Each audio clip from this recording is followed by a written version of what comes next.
Hey, what's up, players? This is Hall of Famer Teddy Long, and right now we're getting ready to have a six-pack challenge match with Potsy and Tino on the Big Podcast Show. Holla at a player.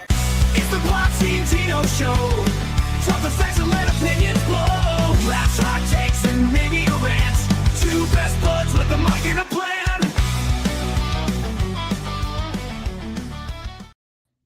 We are coming at you live from TBS. No, I'm kidding. 7:05 though. I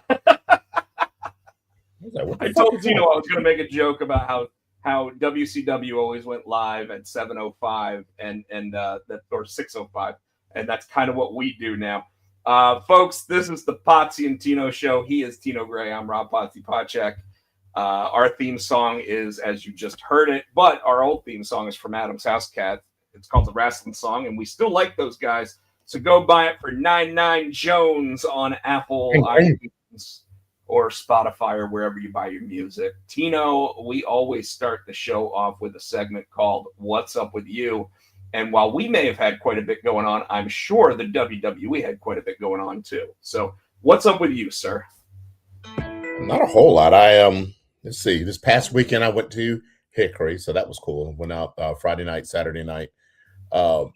DJ Friday, played Saturday. Came back Sunday, chilled out. Nicole had some kind of stomach issues, so taking care of her, and she didn't go to work today because she wasn't feeling it well. Trying to think what else. That's about it. Yeah, not a whole lot. Just working. I got a 4-day work week this week. I'm off Friday, so I'm excited about that. Awesome. So I've got to ask, because this Saturday is Free Comic Book Day, and me and Zora are going to be out at Dragon's Lair in Fayetteville, North Carolina. So, Tino, where are you taking Matthew to get comic books this weekend? Because it is Free Comic Book Day. Yeah, I don't think he realizes it yet. So we'll probably his favorite place, Ultimate Comics. This is the What's Up With You. So why don't we just go ahead and do it, What's Up With You? Because I obviously don't give a shit what I got going on. No. I'm literally asking you. I'm just showing off. I'm just showing off all the cool shit I got. No. So Ultimate Comics. Which Ultimate Comics are you thinking about going to? Because if you are planning on going to Ultimate Comics, the one in Cary probably is the best location to go to this weekend. Do you know why? Nope. Wow, you are upset all of a sudden. So this Saturday at Ultimate Comics in Cary, they actually do have comic book artist Dave Finch is going to be there. He's currently the cover artist of the Walking Dead Deluxe covers, as well as has a comic book out from Image Comics called Skinbreaker, and he will be at those shops. So Ultimate Comics, you can thank me for the free plug. One over there by Jelly Beans. I think that's the one he goes to anyway. I mean, I think it's the closest one to you. That's the one. That's the one he goes to anyway. Yeah. So unless you're going to one in like Crabtree Valley Mall, I think that's the closest one to you. So, but yeah. So I will be at Dragon's Lair in Fayetteville, North Carolina this weekend on Saturday. I'll be there with the Collective Art Team, or as they were formerly called, the Dragon's Lair Art Team. I'll be signing copies of the Keenspot Toy Box, which is a free book coming out this weekend. There are 4 pages in it by me. 2 of those pages are with Zor co-creator Michael Adams. It's a Zor story. It's the last story in the book. There's also another story for Junior High Horrors, for all of you fans of that comic that have been bugging me about when that's coming. You can finally get your hands on the start of a new Junior High Horror story in this one. The El Juggalo just sat there and said whoop whoop, asking for our thoughts on JCW. We'll get to wrestling talk in a bit, Juggalo, if you want to follow us for a while. But yeah, so I also want to point out, Tino, that the main cover is by the folks that do the Pooh Bear book, Pooh Bear Adventures through Keenspot, which is probably the most popular kids book that Winnie the Pooh Bear. Yes. And I heard a very not safe for work joke about Pooh Bear earlier today, which does not go with the comics. So I'll tell you off air because it made me laugh pretty good. But this is the main cover. I believe her name's either Tessa or Nessa. It's Tessa Rose. Tessa Rose did the cover. Matthew Cole did the initial story in this. It also has stories from buddies of mine, Niall O'Rourke, who currently has a cartoon in development called Squish and Squash. But I want to point out that the back cover, if you notice, has our favorite little teardrop, Zor, as the main source on there. But you'll also notice that every character from the Keen Spot Kids line are located elsewhere on the cover, including our guys right there, Mikey and JV from Junior High Horrors. Michael Adams did that cover, so the co-creator of Zor did that cover. Absolutely blew me away with it. So if you're at your local comic shop and you see either of those covers, it's a flip cover. So either of those covers on one of the tables that you can pick your free comics up from, it's the same book, but one's got the Pooh cover and the other one's got the Zor cover. So just keep that in mind. It's the same book. It's just someone flipped it over. So make sure that you pick up a copy of that. If you come out to Dragon's Lair, I'm signing that book for free. I'm also doing head sketches for $25 on either a sketch pad, if you want me to do it on a sketch pad, or on a sketch cover. The only difference is the $25 is just for the sketch. So if you don't already own the book that you're bringing to me to do the sketch, you have to pay for the book too. So there's that. Last thing I want to talk about with what's up with me is, I've been talking about this book for a little while, Tino. It's called Jugular. It's my vampire in Las Vegas private investigator taking on a case where there's been missing and now turning up dead girls, and he starts wondering after taking the case whether or not he's the one responsible for making them disappear. So this is a book that I've been working on. God, I feel like it's been 8 to 10 months. I feel like you also just froze. So I'm hoping our internet's okay. But Jugular releases at Heroes Con. I've sent off to get 100 copies printed. I did not get them yet. They should be here by the end of the week so that they're here and ready for that event. Only 100 copies coming out. It'll be $15 if people actually pre-buy it through me, and then $20 at Heroes Con. Once again, only 100 copies going to be available, but the initial response to it has been really good. I know that you got a digital copy of it. Did you finally get a chance to take a look?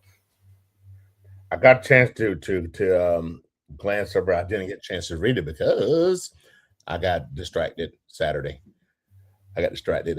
They wanted me to do a daytime event. I wasn't planning on it, but it was like extra money. I'm like, okay. And by the time I got done with that, got back to the room, showered, took a nap, and it was time for me to go back and do the nighttime event there. So no, it's still sitting on my laptop in the Dropbox. I will get a chance to check it out though.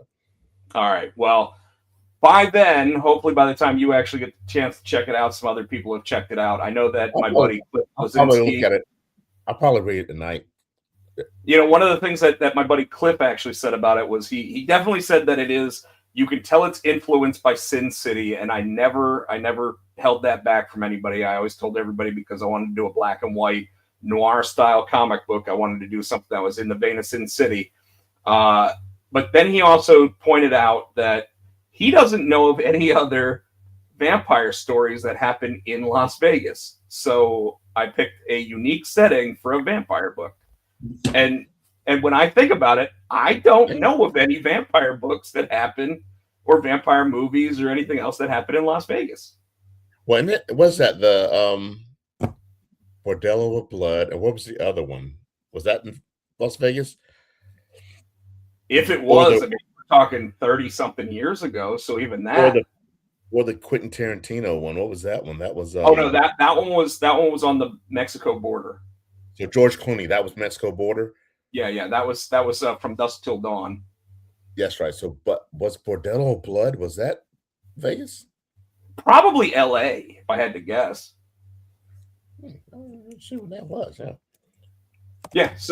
But he actually pointed out that he doesn't remember any vampire stories happening in the City of Sin.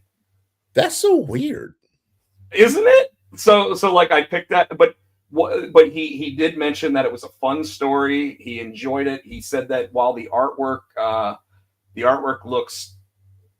looks not as put together in certain places, he said that it really does flow well with that in there. Like it almost adds something to it by the artwork not always being like, oh, it's all Jim Lee quality kind of stuff.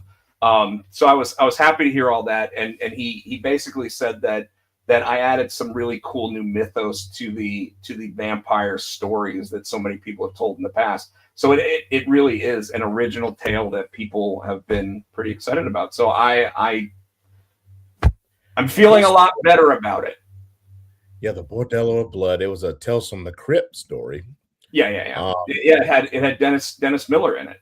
Yeah, and but it doesn't say where it was. So wow. Yeah. Where was the Lost Boys? That was California. Like, you're supposed to be in California. That was Santa Prisca, a made-up town at the California beaches. Holy shit! Are there really no vampire tales in LA? I mean, in Vegas. In Vegas, holy shit! And Vegas is one of the places. Obviously New York is called the city that never sleeps, but Vegas is a city that truly never sleeps. So the idea that the story is in Vegas and no one has ever decided to do it. Now you got me thinking. I'm like, what?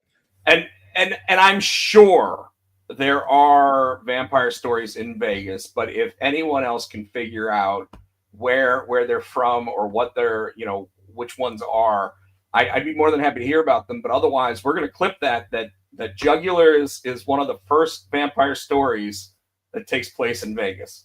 There was a movie in 2009 called Vampire in Vegas. Did you ever watch it? No, I never heard of it. That's what I'm saying. Like, and that's almost 20 years old at this point. So we're just gonna say that isn't part of it.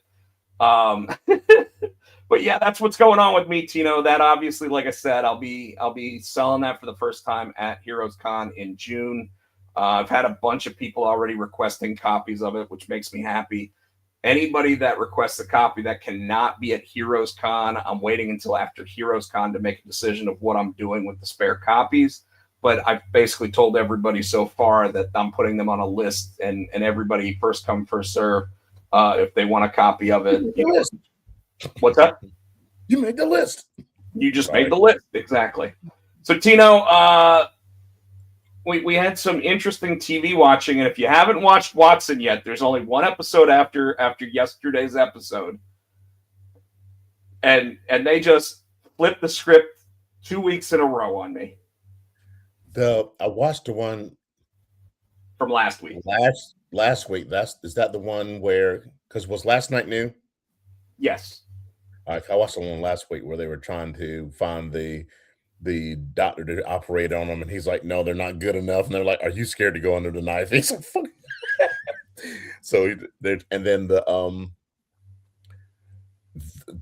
you talking about the ending with old girl? I was like, did she just? I looked in the corner. I'm like, did she just? It wouldn't be the first time for her. And you know what? You're absolutely right. But remember, the only two people that knew about that are her boss and the second person that's no longer around. Because it was Moriarty. And Moriarty, didn't he get dumped into the hole? Didn't she tell Sasha? I thought she told Sasha. I don't know. Maybe. But she definitely told Watson. Well, one of them knows. Someone knows. Yeah, so I can't wait to see what they do this week. Because this is the last episode yesterday. No. There's one more. But unfortunately, the May 3rd episode is the series finale, and there is no way they're going to tie everything up. Because, you don't think so? Because if you thought that was a revelation, the last 5 minutes of this week's episode are even more of a revelation. All right. And then I watched the tracker last week was the girls disappeared, right? He had to work with the FBI lady. Was that last week? Yeah. Like he goes. I was hired by the family, and the FBI tracker's just like, sure, Cool. come on, be part of this. She's like, what are you doing back here? He goes, well, I saw the pen, and she goes, what else you got? And then he's telling her all this stuff. She goes, okay, I'll work with you. You know what you're doing. I'm like, the fuck? And so he's walking around, and he's you know what my feelings would be in that situation if I was an FBI profiler. If that happened, the first thing I would do is go, you did it. Yes. Yes. And then he's walking around at like every week picking locks, and she just turns her back while he just picks a lock. I'm like, what the fuck is this? It's or when he's like, it's like I got to go through the proper channels to get the, and he goes, well, I got a guy. Hold on. And she said, don't tell me. And you would think because Randy's doing some under the radar bullshit that he's not going to sit there and say his name. But this motherfucker, while he's got the FBI profiler behind him, sits there and goes, "Thanks, Randy. We'll be in touch." Or that's not going to hold up in court. You got it illegally. But my favorite part of the episode is when they finally went in the trailer. Does the FBI go in first? No, she lets him take the lead and she backs him up. The fuck? No. See, that one I understand because then he gets shot first. She's like, fuck it. All right. Like, are you ever going in before the guy wearing the SWAT vest? No, you're right. But she's the fucking cop. I'm like, dude, whatever. Dude, she goes, I'll be a witness. You know what's funny is the show makes absolutely no fucking sense. But it's so awesome. It's such a good stuff. It's so much fun that I make fun of it every week at this point. Yeah. And yet I still watch it. Look, he's like, Nicole, there he is picking a lock again. She was laughing at him. I was like, hey, Nicole, he's like with the actual FBI agent. You think she'll teach him how to hold a fucking gun? Well, did you notice that the FBI agent almost never pulls her gun? She just had it like way out in the open so you could always see it. No, when they walked in the trailer and she's behind him, she had her gun pulled. Well, right. She was ready to shoot him. He was the one actually doing it.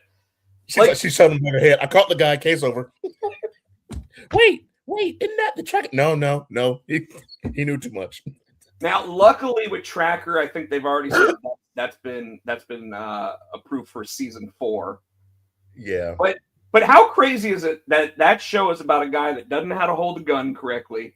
He breaks all these laws, solves the case every week like fucking MacGyver, and yet they cancel Watson. He gets to kill people and just drive away. Dude, he literally murders motherfuckers like and you know what? Recently he hasn't done it every episode. But there was a couple there where he was like, he literally point blank to the dome on like people, like shooting them right in the forehead, double tapping them, and you're supposed to go, oh, that's a justified kill. Shut the fuck up.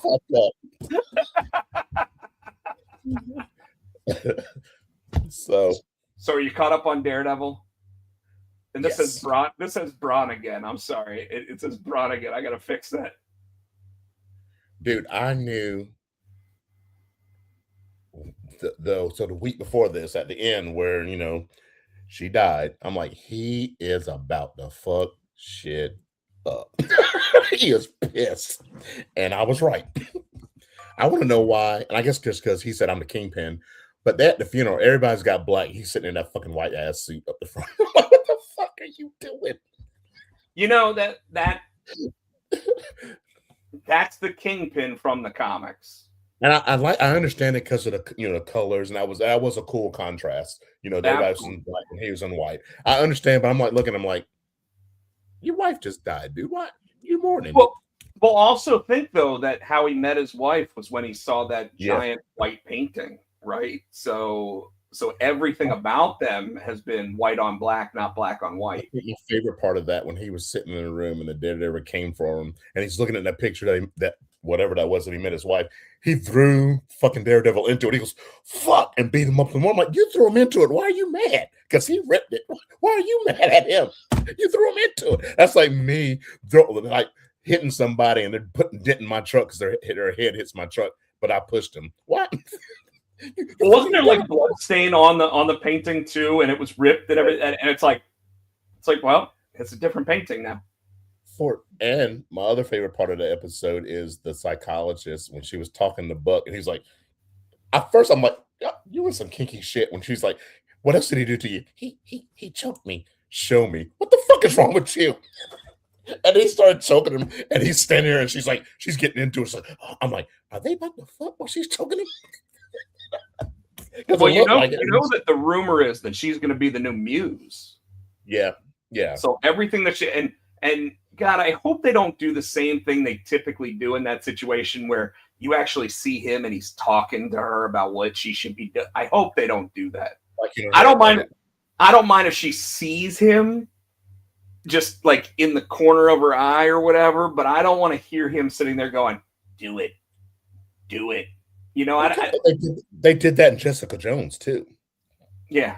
Well, that was Purple Man though. That he was actually mentally controlling her. And speaking of, she was in this episode this week, and it interested me first because like you saw a little girl playing it, and you didn't really see her, but you saw the dude. I'm like, is that Jessica Jones fucking people up? And she came in and I'm like, so is that supposed to be Luke Cage's kid? Cool. And I'm assuming that's Luke Cage's kid because first of all, she was a mixed child. Yes. Rumor is that, and if it's the same kid as in the comics, from my understanding, she has like a mixture of both of their powers. So which might explain then why. Because remember, Jessica said ever since I had her, my powers come in and out. So I'm wondering if that's what happened. Which is interesting because I'm watching Invincible as well, and they kind of use that same ploy of one of the characters got pregnant. And when the character got pregnant, suddenly her powers didn't work properly. Okay. One thing I didn't mention, Tino, in the What's Up With You is I've started doing some original artwork. And I saw you said something you went to Kohl's or you went somewhere and bought a bunch of shit. What's this? Wick? Yeah, that's a John Wick piece that I did. So how'd you do that? So I had completely penciled it on my iPad, then printed out the pencils, and then I'm using real like inks, markers, India ink, brushes. Yeah, I saw you put something on Facebook about. So there's one. Here's another one of Hellboy that I did. That Hellboy is actually that Hellboy looks good. He looks like Hellboy. I'm like, that's fucking awesome. And then I did the Crow. Oh, it's Sting. It's Sting. Well, it's 90s Sting because he's got the long hair. He doesn't have like the skullet Sting that we get now. So yeah, I've been doing a bunch of actual artwork because I figure at Heroes Con this year I'm going to bring original art to sell as well as Jugular and some other comics. But it's just fun to get kind of back into it. But I don't know if I've ever told you I hate getting my hands dirty. Like it's like a legit thing for me. I hate getting my hands dirty. So like when I was in school and I'd be in an art class and they'd be like, "Oh, we have to draw with charcoal." I was like, "I'm not drawing with charcoal." So you get it all over your fingers. Just wash your hands. What the fuck is wrong with you? Well, because it never comes fully out. I can show you my fingernails right now, and all the fingernails have black ink underneath them because of that. So it looks like, just like my nephew, it looks like I've been working on cars.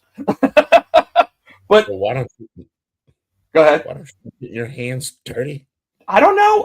I've never liked. I don't like the way my hands feel when they're dirty. So and even worse when they dry out after you've washed them. You know what I mean? Like I hate that feeling.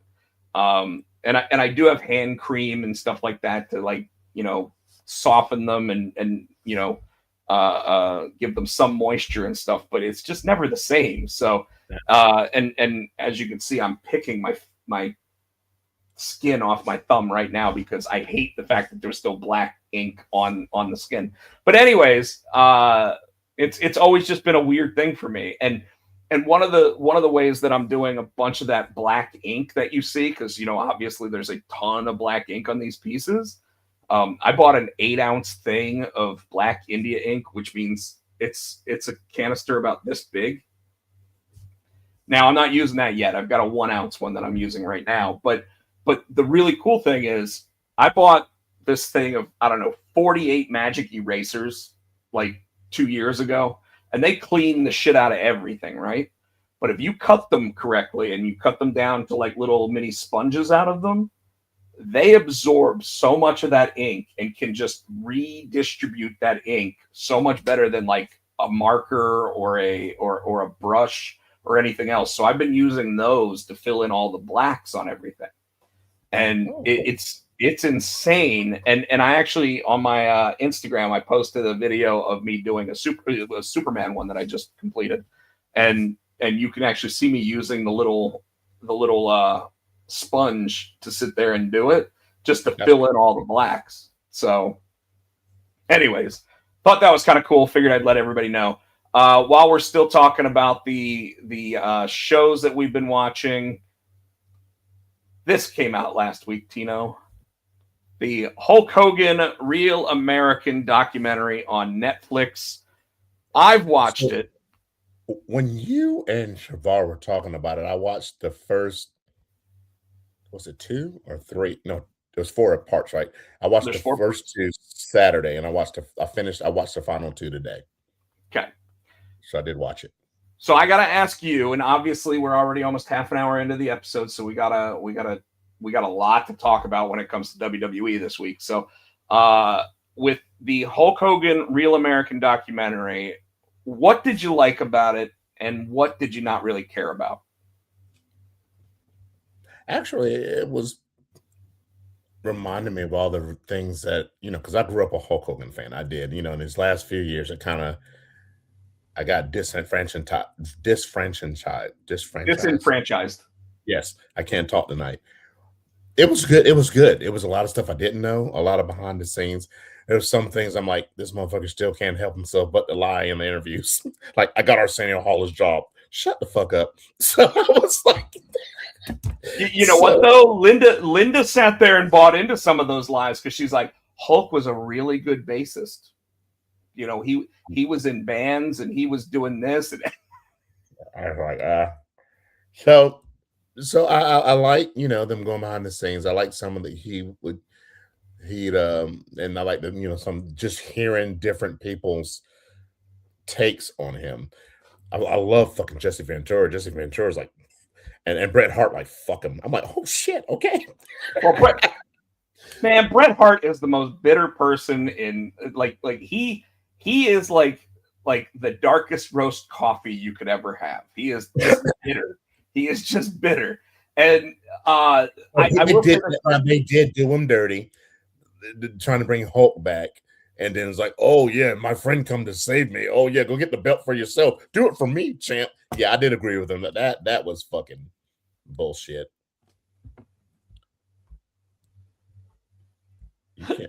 Michael, I didn't say that I'm not washing my hands. I wash my hands way too often. I said, no, he doesn't. I've been to your house. I wash my hands a lot, and I definitely use a lot of hand sanitizer too. But anyways,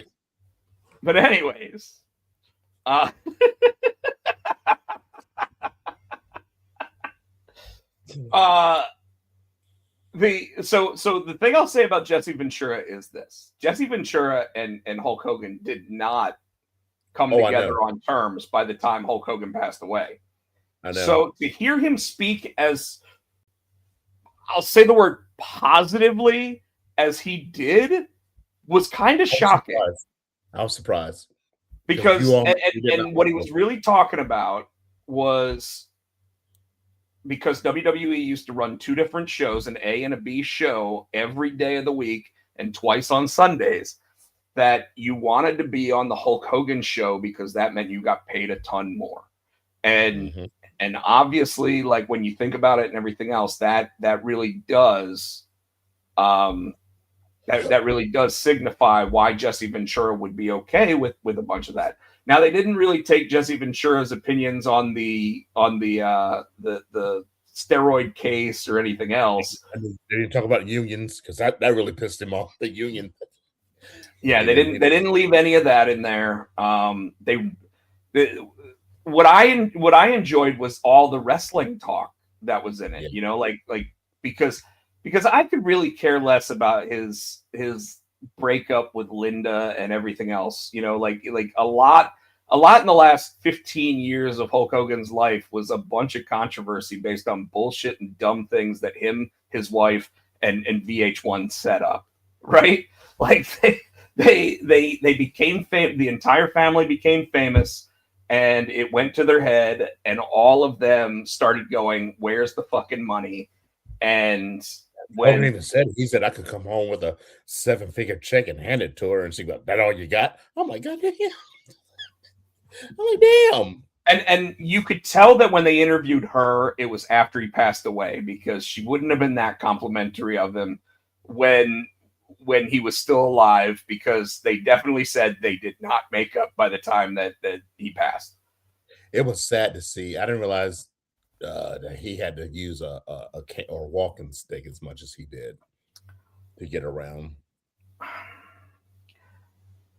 I He's wonder I smart. wonder about that, and I'll say that because they definitely showed Vince McMahon wearing his neck brace when he went into the steroid case.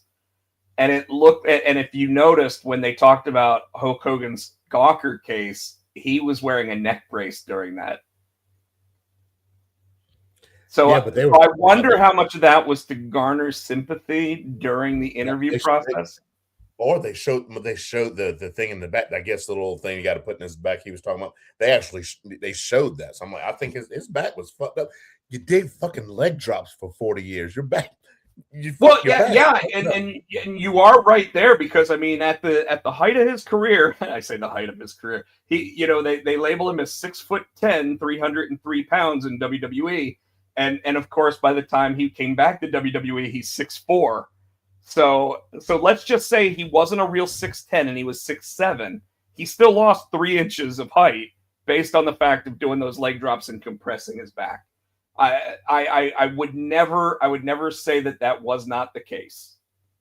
Dude, it's just it just got and he wouldn't give it up. You know, I think they talked about that too. I think Booker T mentioned it, and they all like, and Natalia said it a couple times. Once you're that top guy, you just don't want to give that spot up, and it's because Flair, you know, the same thing. Dude, you fucking should be retired. You're fucking senior citizen now. Get out of the ring. I think I saw something today. The Boogie Woogie Man was wrestling his last match at 80 something today. I'm like, stop. Well, unfortunately, with Jimmy Valiant, the Boogie Woogie Man, there's probably a reason why he has to wrestle right now, because unlike Flair and Hogan, where he was getting 7-figure contracts, the Boogie Woogie Man, I don't think ever made it to quite that level. Also, too, I noticed in this documentary too, Michael Turner's comment just reminded me, Brooke wasn't in this thing at all. And you know, even sometimes they'll put something like, you know, they were offered to be interviewed, but they didn't mention her at all. Which apparently she's really pissed off about it. Because I'm going to say they did interview her, and then they just left her out. Oh fuck! I didn't know that. Well, I can put it this way: I know that Bubba Ray Dudley, or Bully Ray, was interviewed, and they only used like one line from his entire like 2-hour interview in the entire thing. I found it interesting when they were talking to Cody Rhodes how negative he seemed to be about like early Hulk Hogan, and then when it got to later, it's like it's really sad to see how he is now, and it's like you've been talking shit about him the entire time. And talking about like when they were like when he was coming, they were doing the 10 bell salute, and they were like, you know, and Triple H was like, hey, no problems. If you don't feel like going out there, you don't have to go out there. Then Cody's like, well, we should put it behind us and just remember the man. Again, you were talking shit this whole time. Now you're like, oh, just put it behind you and just remember the man. and I'm like, shut the fuck up. You know, like one of the things that I'll say is that Booker T seemed to be, I wouldn't say complimentary of him, but did not seem to hold any grudges about anything that Hogan had said, did, or anything else, and just kind of, you know, like from the jump was like, we wouldn't be here today if it wasn't for Hulk Hogan. This is true. Now, out of all the controversy and all the Hulk Hogan's just like The Rock when he goes, I created this. No, you didn't create shit. But I can say, if it wasn't for Hogan and McMahon, they're right. We wouldn't have what we had today. Those two built this blood, sweat, and tears on their back.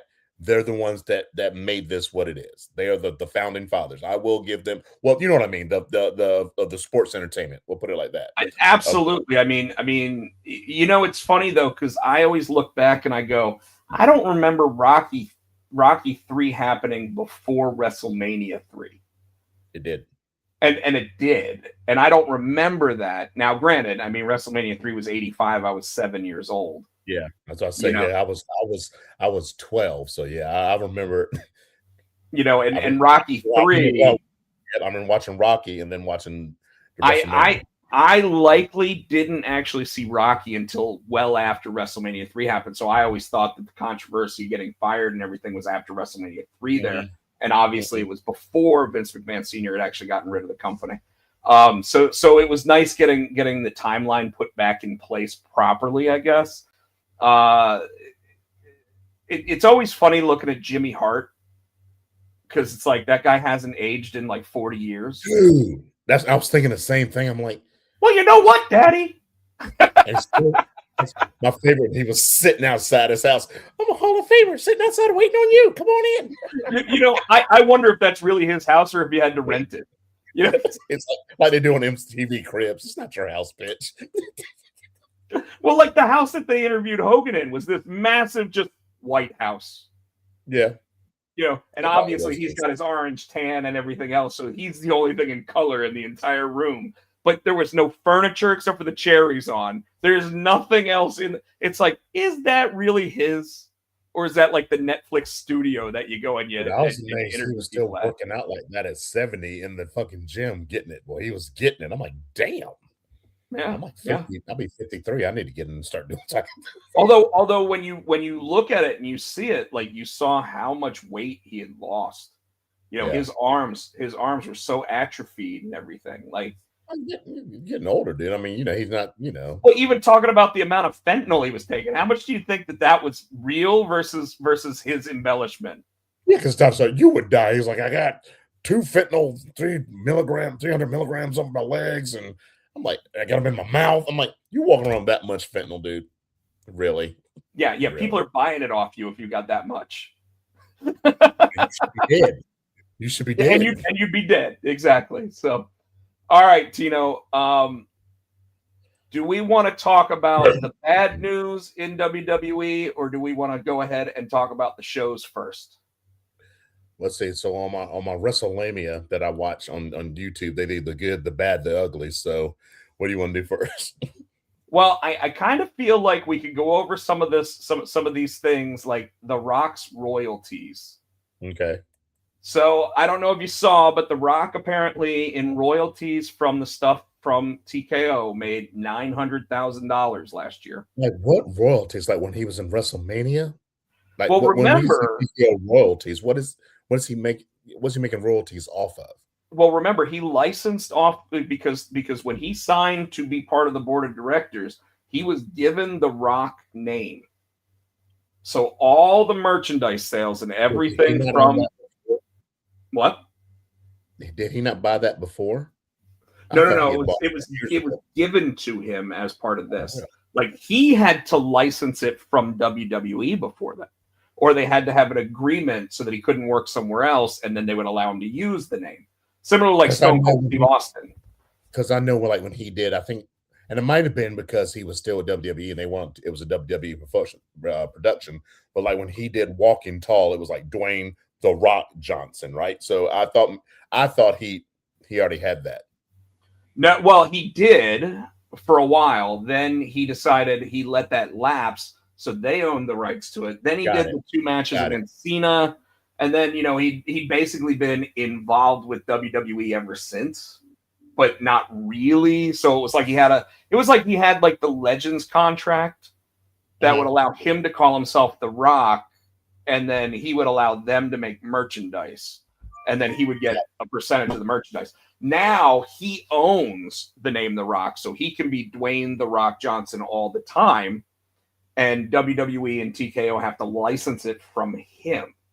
Got it. To be able to continue making merchandise. And obviously, because he's on the board of directors, that's added money for both sides. So, of course, he's going to allow that to happen. Couple of the other things that I noticed on these releases from TKO's stock report were that Dwayne Johnson has missed multiple board of directors meetings because of prior engagements, and he was reimbursed because of expenses where he would like charter a jet to go somewhere. He got reimbursed like $600,000 for that as well. Was it personal, or was it he was chartered a flight to go somewhere on TKO WWE business? I'm going to assume that it was probably he was going to talk about a movie or go to film a film, and they included it as part of the business side. Okay. Gotcha. Now, at the same time, WWE released 20. I know it's in our text stream, so let me see. I can try to pull that up real quick. Have none been released since then? What now? So no more have been released since this weekend? I don't think so.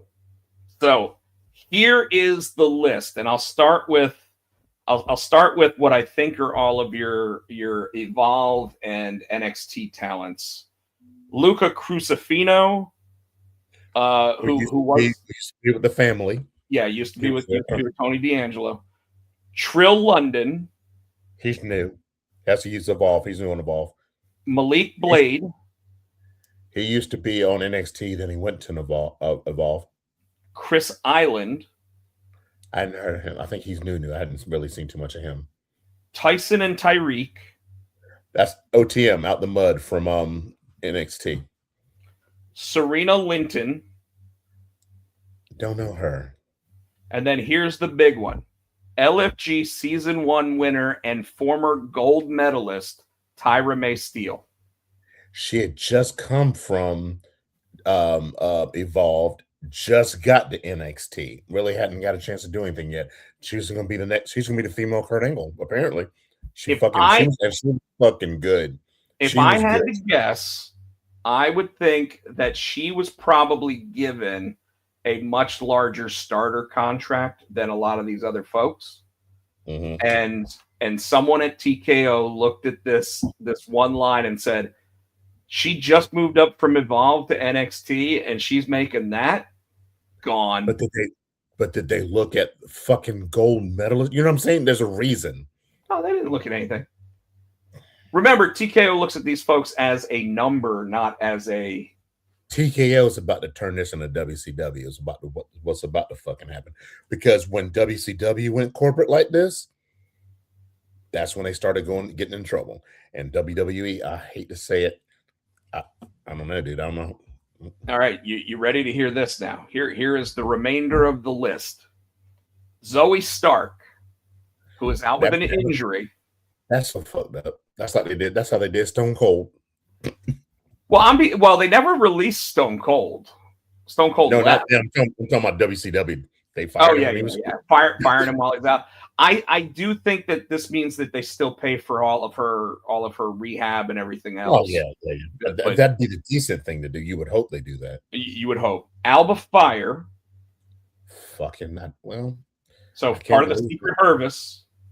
Yeah, but I figured when the first one went, what's her name?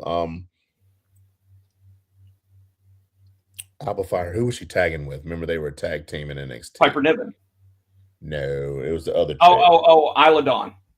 Yeah, I figured. I'm surprised. I didn't think she'd be. Alba lasted a lot longer than I thought she would. So sad to say that, but yeah. Andre Chase from Chase U. Yeah, they weren't really doing anything with him. Well, and I mean, he even when he posted his statement about it, actually said, for someone who was never even supposed to be on TV and was just supposed to train other wrestlers, to be able to be a fixture on NXT television. And remember, Obafemi was part of Chase U. Oh, damn. Yeah. Forgot about it. Obafemi was part of Chase U. But for someone who was never meant to be on TV or anything, to be able to get on TV and have the fandom that he did. I mean, when we went to the show in right outside of Charlotte, like, he got one of the biggest pops of the night. Now, granted, he was from North Carolina, but all right, here you go. Joe Gacy, Eric Rowan, Dexter Loomis, Nikki Cross, and Uncle Howdy, the entire Wyatt Six. And we were just talking about that last week, remember? Because we were talking about how Alexa came out in her Bray Wyatt gear. You know, it was her tribute to him. I'm like, she's going back to the Wyatt Six. And then Nikki Cross, and we were like, okay, yeah. But the whole fucking Wyatt Six. Well, what made it even weirder was that, okay, so these announcements started coming out slowly, right, folks? So I mentioned to Tino, I was like, Nikki Cross just got released. I guess Alexa can go into that group. And then the next one released was Uncle Howdy. It wasn't Dexter Loomis or Joe Gacy. It was Uncle Howdy. He was last. No. He was like right after Nikki Cross. And then it wasn't until later that I saw. I think, you know what? I think it was Joe Gacy was second, then Uncle Howdy. Yeah, and then it was because Rowan was like the last one that I heard about. But then it started getting weird because we have Santos Escobar, Apollo Crews, the Motor City Machine Guns. Motor City Machine Guns. Yeah, the Motor City Machine Guns. You know, our pals of our show. And then it got even weirder because Kairi Sane, who is in an active storyline. And this is what I understand. She's in a fuck, and that's the whole crux of the Asuka, Io and Io thing, because Kairi's they're fighting over Kairi. So I was looking on TikTok. Someone said, "So it's going to be watered down now." So is they going to say Asuka got rid of Kairi? It's not going to be the same. Then now they've got. I think they're going to have to pivot and just have them start wrestling each other. And but have you noticed? I've been seeing too. They've got a "We Want Kyrie" about, kind of like they did with R-Truth. I have seen that, and you know, there's a possibility that Triple H gets to make a decision on something. But I have something pretty specific to say after we talk about the final one. So Apollo Crews, I already mentioned Kairi Sane, and then these two, Aleister Black and Zelina Vega. So the Motor City Machine Guns and Aleister Black and Zelina Vega just got hired back into WWE last year. And Motor City Machine Guns, obviously, just last year. They weren't even again. They were just brought in last year. So it's weird to me that these folks, now the Motor City Machine Guns were used on a regular basis. Aleister and Zelina, yeah, they got put into the Killer Cross or Karrion Kross and Scarlett storyline, but they were doing everything they could with it. Is that a cat in your background making noise?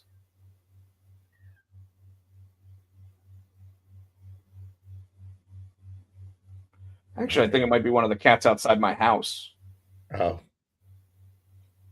I don't know. I wonder if they're going to bring the Realm back. I wonder if they're going to bring Killer Kross and Scarlett back. I'm gonna say two things, and I'm gonna just put up the actual releases thing here. And Tino, I might go on a little bit of a rant, so I'll try not to go too long. I've T said, noticed. see, And we definitely have to talk about specific things from this week. So the number one thing that I noticed is that the people from the main roster that got released here seem like they are all people that Triple H was actually invested in. You know, like he was active in the Wyatt Six storyline. He was active in bringing back Alistair and putting him with Zelina. He was active in the Kairi Sane storyline. You know, like he was fans of those 8 people that I just mentioned, right? Like he actively was trying to get their storylines on TV on a regular basis. And then those are the people that get released. The Motor City Machine Guns, when you think about them, they were brought in because they wanted to work with WWE. They didn't want to go to AEW. You know, they didn't want to be the stepping stones for the Young Bucks and FTR. They wanted to be a top tier tag team in WWE. And instead, they now work there for a year and they get released. You know, Zelina actually went online and to her Twitch stream and basically said that normally when you get a phone call like this, it says Stamford, Connecticut, which means it's coming from WWE. This time she said it said TKO. So I don't know if their labor team is now just TKO and not run by WWE anymore or by Stamford, but it did not have someone from WWE call them and release them like it had been in the past. And it just smells to me like Triple H's pet projects were all cut here and basically told, go find somewhere else.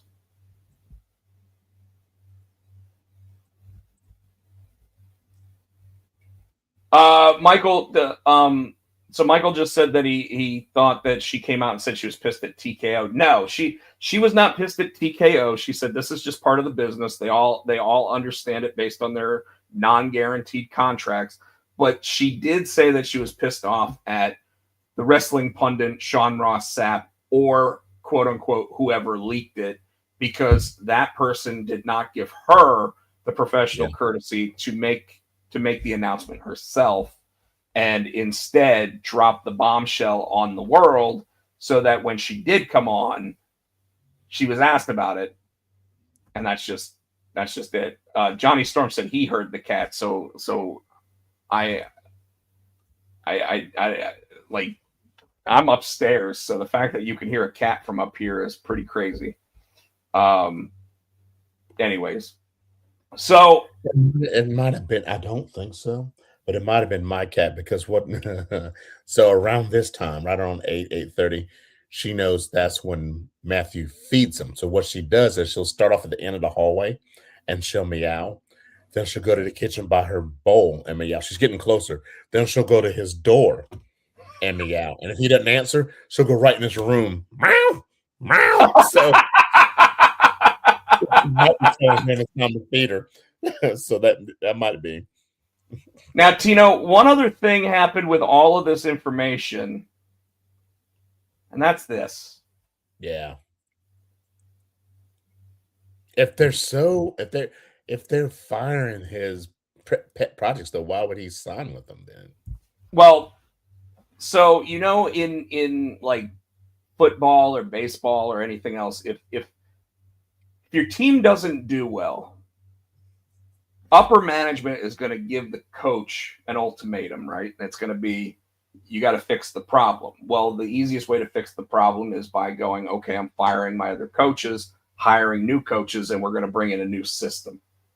You know, that's the football way of doing it, right? That way the coach gets to keep his job, but everybody else below him gets gone. That only works so many times before you finally get rid of the coach. In this situation, I really do feel like TKO probably went to Hunter and said, you got to trim the fat. You got too many people on roster. Start getting rid of people and here's who we're thinking. And he probably looked at that list and said, okay, this person can go, this person actually asked for the release, this person did this, the whatever, gets rid of, trims the fat the way that they want, gets rid of enough NXT talents. Because I'll be honest with you, I don't have any problems with the Evolve and NXT talents getting cut, because if they haven't made it to the main roster after a certain amount of time, they're on borrowed time. Well, here's the thing, though. Like, Trill just got signed like 2 months ago. Some of those are fresh, newly signed talents. Well, and again, in those situations, I would assume that it's because they signed for more money than what their base salary typically is. Yeah, we'll give you a little bit of an extra bump, and then someone goes, wait, that's out of line with what we normally pay. Whoop, you're gone. And two, like Luca Cusafino, when they killed the family, they didn't have anything else for him to do, so they moved him to Evolve to probably help some of those guys down there. I mean, I understand it's a business, but sometimes I'm like, but well, in a lot of cases, a lot of these people are probably going to continue with wrestling, right? And if they do, they're going to get a lot more time working by being on the indies. Now they've got a little bit of a name. The Evolve ones, maybe not as much as an NXT talent, but you've now established your name. You can start doing what people like Shotzi have been doing since they left, which is working 4 or 5 times a week. Whereas WWE, you're only getting 1 match a week now, So you're getting a lot more. Yes, you're putting a lot more on the bump card, but you're also getting a lot more experience. You're owning your craft. You're making yourself better, so that way maybe at some point they go, hey, you're going to come right in, and you're not going to be on Evolve this time. We're going to put you, mid card NXT, and you can work your way up to the NXT Championship. You see what Michael just said too. You keep Nikita Lyons, who hadn't really done anything, because they pushed her back. She's on Evolve now. Well, she gets hurt so freaking often too. So I don't know what the deal is with her. I've never really been a big fan of hers. So I mean, like she's got some cool offensive moves, but not anything that's really blown me away. Not like a Sol Ruka or somebody. So I don't know. Next up is something that they keep talking about, which is the Brock Lesnar retirement thing. Is it a ruse, Tino, in your opinion? I don't think so. Here's the thing. I don't think he's retired. I think it's a ruse. I think when we talked about this off air, I think that is his last WrestleMania. I think he's retiring at SummerSlam, since, like I said, it's in Minneapolis, in his hometown. I think that's where he calls it quits. So I think he might just be taking, what is this, April, almost May. He's probably taking a little bit off, month or so off before they start gearing up for SummerSlam. Yeah, I think that you and I are both under the belief that Gunther's favor with Paul Heyman is going to be, you get Brock Lesnar to come back for one more match. And if Paul Heyman's like, I can't talk him into it, it's going to be, at that point, it's going to be Gunther's beating up Paul Heyman on a weekly basis until Brock Lesnar comes back to make the save. However, I wouldn't be surprised if they do that, if it's all really a ruse and Paul Heyman actually leaves Brock Lesnar for Gunther. But how many times can they have him turn on his people? Like, he did that. He turned on Roman for was it Seth? And then he was in Punk's corner. He keeps flip-flopping, you know what I mean? Yeah, no, I completely agree. And yes, he's done it. He's done it to Brock. He's done it to Roman. He's done it to Punk. Heck, he even did it to Seth, even though he wasn't really aware that he was doing it to Seth. So he even did it to Claudio Castagnoli like a week after he came out saying he was the next Paul Heyman guy.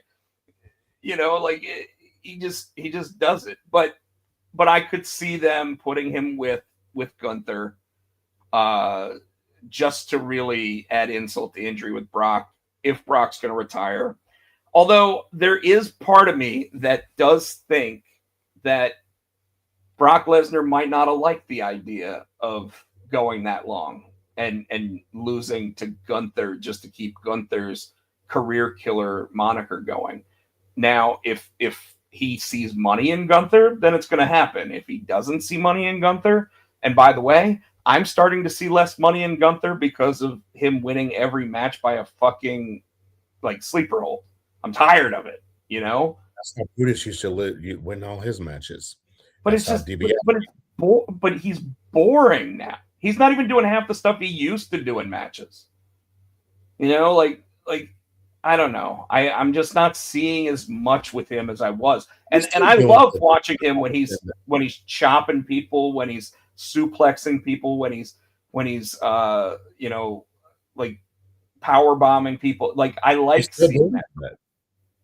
It's just not as often. He literally does the choke out like 7 times in a match now, and it's boring. Mm-hmm. Like I understand you putting a guy into the sleeper hold, but put him in the sleeper hold once, get him to get choked out. That's it. Like I don't need to see 7 sleeper holds in a match anymore. We done been there. Anyways. All Brock does is suplex city, and we're cool with that. That's all he does. But he throws people around. It's the same thing for Gunther, though. I mean, I've seen that. I don't need to see him suplex people 25 times in a match. Okay. So, all right. Raw after Mania happened last week, Tino. Yeah. They call it the craziest night of the year in WWE because we get call-ups, we get news stories, we get commercials every 4 minutes. It wasn't crazy like it normally is. It was just like another Raw with call-ups.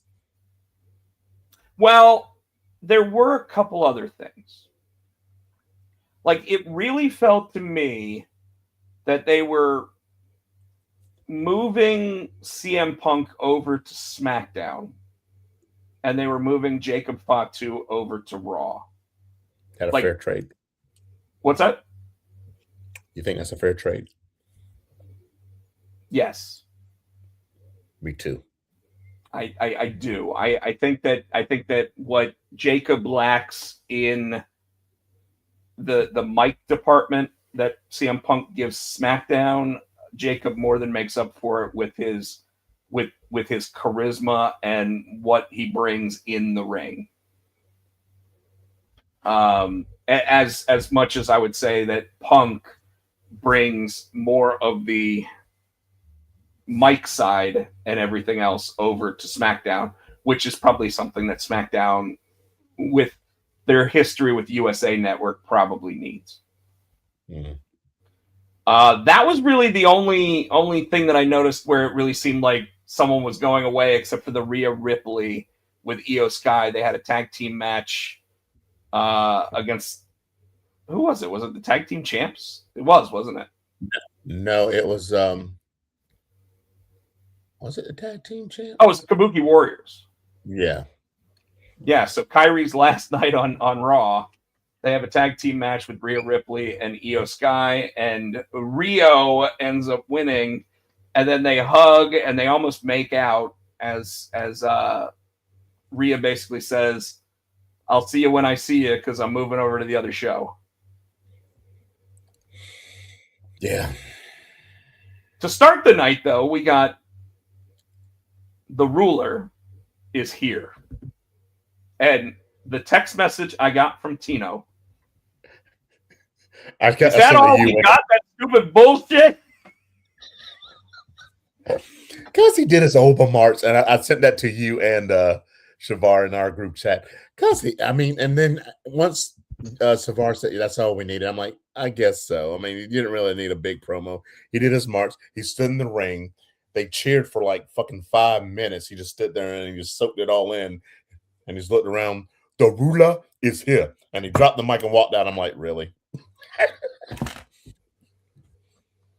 Because I was like, okay, what's next? What are we doing? What's going on? What made that worse is they immediately went to commercial. And we got 4 minutes of commercials. Not me. After we only got 3 minutes of promo time. Not me. I fast forwarded to them bitches. They ain't getting no money from me.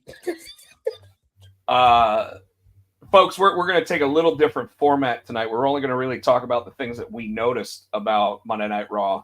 And the next things we liked and gave a shit about. The next thing we noticed was Sol Ruka got called up, but they still had a little callback because she got a match instantly against the Judgment Day's Liv Morgan, the new Women's World Champion. We were still looking fucked up. And Liv still looked like she was rough. That hematoma is taking longer to heal than I think anybody thought it would. But we got some crossover with NXT when Zarya showed up to cause the disqualification or to cause Liv Morgan to get the win against Sol Ruka because they were having a Falls Count Anywhere match. That was Last Woman Standing. Last Woman Standing match on NXT, which we'll talk about in a couple minutes. But Sol Ruka called up the Monday Night Raw. Is she the breath of fresh air that the women's division on Raw needed? Yes. Okay. Yes. And I think the right person, because we'll talk about who got called up on SmackDown, and I think they got it right with these two. The people who got called up for SmackDown, yeah. I see them on SmackDown, and I see a Sol Ruka on Raw. She's ready. I'm not saying that we're talking about JC. I'm not saying JC's not ready, but I think let her be on SmackDown for a little bit and then bring her to Raw. I mean, sure. You know, I'm okay with either way, and we will talk about JC Jane getting called up to SmackDown because I feel like they took a similar approach with how they brought her up. You know, the interesting thing here to me was they instantly threw Sol Ruka right in against your main eventers to basically say, hey, even though she was never NXT Women's Champion, she's ready for this. And the match... She is our new leader. I mean, yes, she is. Yes, she is. Back when women weren't doing moonsaults, Lita brought a moonsault. And you see her thong.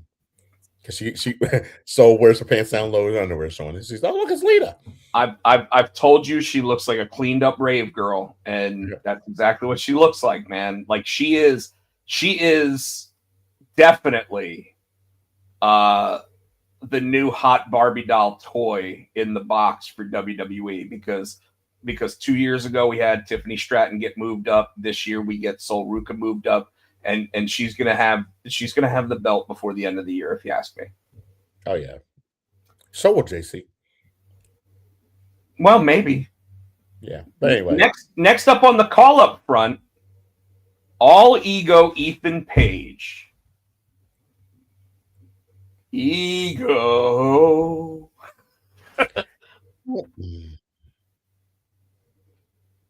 I guess they automatically pushed him up to mid card because you got Jake. I just don't know. I don't know. They automatically put him in.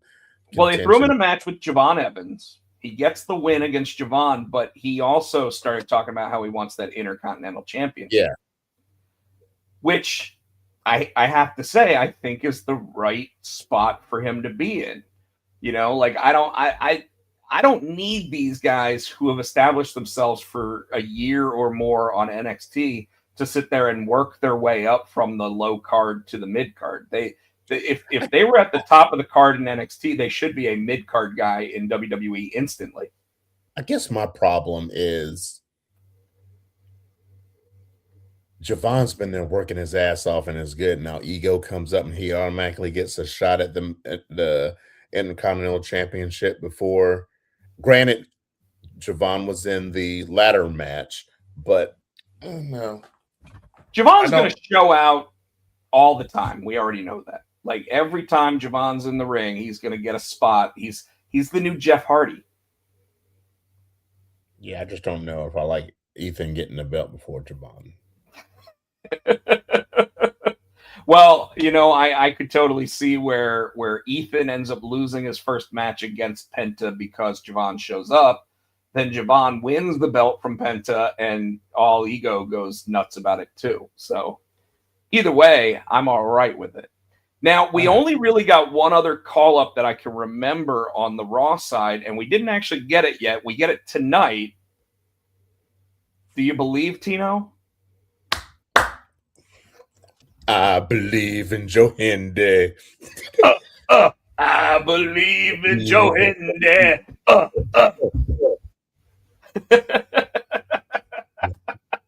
Joe Hendry will come out tonight with a rock concert. And so where does he go? Does he coming for a title too? I don't know. And I don't know if I like this call up because there started to be some rumors midweek that all of these call ups from the high end of the NXT card was starting to scare people at CW because they wanted recognizable faces on NXT. And So this is what I'm talking about when I say build people up, right? So when you do have these people move up, you've got somebody to come up behind them. But no, well, it's not that they don't. I mean, Tony D'Angelo is a good NXT champion, right? yes, yes. Stax is a good, I know that he's a TNA champ right now, the internet champ or whatever, but I mean, like, he'll make his way back onto NXT. Jackson Drake is solid for 21 years old. I mean, like, super solid as a wrestler already.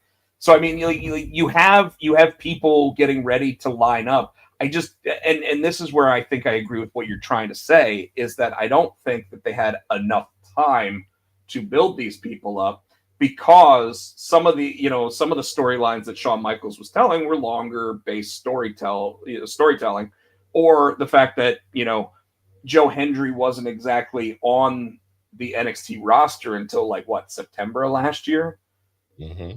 So, like all things considered, I do think that this means that going forward for at least the first little bit, we're going to see more people from the TNA talent pool on NXT. And I'm okay with that too, because most of them end up signing with NXT after their contracts are up. So it'll be interesting. It's going to be something where, we go back to what NXT is all about, which is building the next level. And hopefully they've been doing their job properly on Evolve to where they can take the people off of Evolve, move them on to NXT, and have them fit right in. And they've gotten what's his name? Well, the Vanity Project is prime example. The dude that keeps attacking Booker T. Not Shiloh, but the other one. Yeah, I can't think of his name, but he's from Evolve. So yeah, you got some big dudes coming up there, so I think they'll be all right. And obviously they've got a new season of LFG going on this season. They've got Josh Briggs that they hardly use. I mean, you start using some of these guys. Yeah. Absolutely. I could see them bringing some of the AAA guys into NXT and using them a little bit more often, or maybe moving some of these Evolve people over to AAA. I don't know, but so we get Ethan Page, Joe Hendry, and Sol Ruca. I think those are your only call-ups to Raw, but we did get a big return of a tag team. And by the way, I have to say, I don't think I saw any program continue from WrestleMania on the Raw side, because except for Seth Rollins and Braun Breaker. You kind of had they were and Roman with the Usos. They're still, because they were starting to come together. Well, but that's not the same storyline that we got for the entire last year, which was the Usos and LA Knight versus the Vision. But you did have Jay and Roman sprinkled in. They were, Roman needs to apologize. Roman, getting back with Jay. Jay's forgiven. It wasn't prominent, but it was kind of sprinkled in throughout the year. I guess what I'm saying is the feuds all changed. Okay, I see what you're saying. Okay, because we got something that we thought we might have gotten before WrestleMania, which was Gunther versus LA Knight, which is kind of weird. We got the Vision now versus the Street Profits. Let's tell how that happened, though. Go ahead. I'm trying to remember. Was it Logan? You want me to tell how it happened, but you don't even remember. Seth Rollins, Braun they Breaker. called out Seth Rollins. They called out Seth Rollins. He came in the ring. They proceeded to start whooping his ass. And they're like, "Oh, there's nobody there to help him. He didn't have any friends." Doot, doot, doot, doot. That music hit. I was like, that's not who I was expecting. That is not who I was expecting, but I was glad to see him. Who were you expecting? I don't know. But that's what I'm saying. But they weren't even a thought in my mind, is what I'm saying. I'm thinking, who's going to come out and help them? I thought maybe, and I knew it probably wouldn't be the Usos, right? So I'm like, that's what I'm like, who do they have that would come You know out what I and help thought them? was the best part of that whole segment was Logan Paul sitting there saying he's tired of part-timers coming in thinking they can wrestle. And I'm like, what? But hold on. I'm also like, I'm tired. And he was like, I hate outsiders coming in. I'm like, really, bitch? Coming into my business. Yeah, my business. These outsider news. My favorite. We're talking about ISO Speed and these YouTubers. Who do they think they are? I'm like, what? Yeah. Yeah. But although for his, he has been a weekly person on Monday Night Raw since Seth Rollins went down with injury, and that was 6 months ago. And he's improving. I hate him, but he's good. So he's good. Street Prop has come. So then our final moments of Monday Night Raw have Roman Reigns sitting there saying that he wants to get the group back together with his cousins, but not as a I'm in charge and you're following, but as a we'll all watch each other's backs kind of thing, which we all know never works out. I mean, look at the Judgment Day. How many people have they lost because there was no leader in the group? And I was trying to figure out who, because Oba will probably be down the line. It's not going to be Oba yet. So I'm like, who are they going to get? And then you get that music. And big the fuck two and Jacob comes down to the ring, and I'm like, are we going to get a brawl? Jacob going to take out all three members? Is it me though? Or are his promos getting better? Oh, absolutely. And you know what it is. You know what it is. You know who's behind the scenes producing those segments. You think Heyman's producing for him too? Well, now that he's part of the Roman storyline, he definitely is. How's he part of the Roman storyline? What do you mean? Jacob Fatu comes down to the not Paul. Oh, that's what I was like. How's the producer on the segment? Okay. Jacob's definitely involved with Roman. Now. Yeah. I thought you were talking about Paul. I'm like, Paul's involved in this storyline? I thought he's with the Vision. No, yeah. And Jacob comes out and he goes, I'll go ahead and I'll tell you right now, I don't want to be head of the table. I don't need to be head of the table. No, but I want the money. I want to put my kids through some other thing. He goes, and I don't want that championship. I need that championship. Is it me, or is that a rehash of a Stone Cold promo he did when he was going against? Was it going against Rock? He was going against somebody, and they were doing like a sit down. He goes, "I don't want it. I need it like a drug." It was him. Stone Cold said something. Was it him or was it Triple H? No, it was Stone Cold. Triple H definitely had those moments where he sat there. It was Stone Cold. I remember it being Stone Cold. Okay. So I thought it was cool. And then so he said, "Well, you're not ready. You're not ready. You're not ready. You can't carry this." He goes, "Jacob, I'm gonna give you a week to think about that." And Jacob's sitting there like, "I don't need no week." No, but he put down a stipulation. I don't know if you heard it. If you beat me, you're the champ. If I beat you, you have to acknowledge me. And I'm wondering if that acknowledge me makes him from the enforcer from the MFTs. Now he's an enforcer in this bloodline. You know what I mean? So and we're gonna have to call that a to be continued, because more of this storyline happened on SmackDown. And we got some other shows to talk about because we have NXT next, and we're already at we're at an hour and 20 minutes or so at this point. I don't really have too much that I want to talk about from NXT except for one. You know what? There was one more thing from Raw. I totally missed it. I know that I mentioned CM Punk looks like he's going to SmackDown. Oh, yeah. The reason why CM Punk looks like he's going to SmackDown is because when CM Punk came out to deliver I've gone through a lot of loss in my life, especially over the past couple weeks. Lost this friend, lost my dog Larry, lost my championship, and that brought out. But before he said that, so he said, lost my championship, but you always got to be ready because you never know when a championship is going to fall into your lap. When an opportunity is going to fall in your lap. And then Cody came out and they did their whole thing. And then he said it again, but this time he looked at Cody's belt because you never know when an opportunity will fall in your lap. And he said it while looking at his belt. Well, and then Cody, being this champion, said, Punk, that I'm hard to beat. Easy to find. Easy to find, and any place, anytime. And that's why I think we got CM Punk moving over to SmackDown, even though he did not make an appearance on this week's SmackDown. So who's healing that feud? Do they need one? First match, I don't think they need one. I think they get one to turn after match one so you can keep the feud going. Who turns? Right now, I would say Punk. Cody's going to be around longer. They're already booing Cody. I know. I think they finally lean into it. Let him have a heel run. Let him have a heel run. See what he does. Maybe.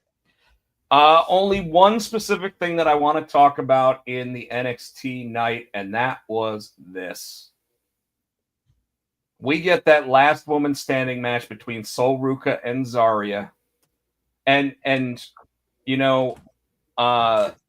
another part of the night, Joe Hendry ends up putting over Tavion Heights is the guy that's been beating up Booker T.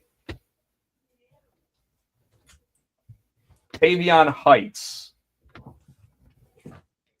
is the guy that's been beating up Booker T. Keep talking. I'll be right back. But Sol Ruca and Zarya went up to the top of the section, folks. And during this match, they had set up 2 Slim Jim tables. And it kind of looked like the scene in The Lion King where Sol Ruca was holding on for dear life. And Zarya picked her up. They hugged for a second. And then she just shoved her off. Dude, she hit her head. I'm like, oh, she dead. So, as we talked about this, I think what was supposed to happen, I'm almost positive, they have those 2 tables, right? These 2 tables. She's supposed to fall, and her body is supposed to distribute between the 2 tables. Yeah. Right. So the top half will be on the table that's here. Her bottom half will be on this table. They miscalculated. So her whole body her back of her body hits the floor, and as she's coming down, the back of her head hits that one table that's there and breaks it where her head hit. I'm like, well, she went through the one table completely, but the head hit the second table, and where her head hit, that piece broke off too. I'm like, oh my God. Yeah, which by the way, folks, if you've ever used one of those real wooden tables, they have a metal thing around them that her head went right through. So when that head broke that piece, it went right into where that metal bracket is to hold the table up. Michael says she has staples in her head. I didn't hear anything. I didn't hear anything like what happened. Was if she had staples, if she was hurt. I didn't hear any kind of medical update on her. So the medical update on Sol Ruca after this match was that she did make it back to the back under her own power. She had a smile on her face for putting on a good match, and then I believe it was 8 staples to put her head back together. Does she have to go through a concussion protocol? I think they put her through the test and she passed it. Fuck. Yeah. I would assume if she's in concussion protocol, they hold her off TV this week and they just show that thing, that move again. If she's not in concussion protocol, I would expect her to be there tonight. She's tough, just like your boy JD McDonough, who fucking his ribs and the back of his head hit the announce table, and he kept wrestling. He got in the ring, kept going. Well, remember he had like a punctured lung at one point in one of the matches. Yeah, that was the same match when it got. Yeah. Oh yeah.